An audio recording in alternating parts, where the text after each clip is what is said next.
કોઈ પણ આડની અંદર આવી એ નંબરે કરતા હોય અને કાનૂની દંડ મળે સ્વાભાવિક પછી યોગાના આડમાં હોય કે સામાજિક આડમાં હોય પોલીસનું કામ કાનૂની રીતે કરી રહી છે આવા રેકેટ પકડવા બદલ પોલીસને હું ખૂબ ખૂબ અભિનંદન આપું છું અને પોલીસે જે પ્રવૃત્તિ આવી પ્રવૃત્તિ કરનારાને ખોલા પાડી અને તુરંત પકડી લીધા એ બદલ પોલીસને અભિનંદન પાઠવું છું કારણ કે આપને ખ્યાલ ના હોય કે કયા આડમાં કોણ કેવી પ્રવૃત્તિ કરે છે આ તો શુદ્ધ કહેવાય ને શુદ્ધ ભાષામાં શુદ્ધ દેશદ્રોહીની પ્રવૃત્તિ અશુદ્ધ દેશદ્રોહીની પ્રવૃત્તિ તો એને ચલાવી લેવાય કોઈ પણ સંજોગોમાં ચલાવી લેવાય નહીં કારણ કે જ્યાં આસ્થાનું કેન્દ્ર હોય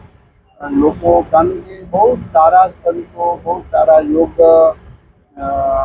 ગુરુઓ સારી પ્રવૃત્તિ કરી જાય કોઈક આવા આંગળીને વેઢે ગણાય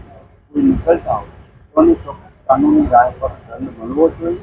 સત્ય છે એ બહાર આવશે અને પોલીસ સારું કામ કરે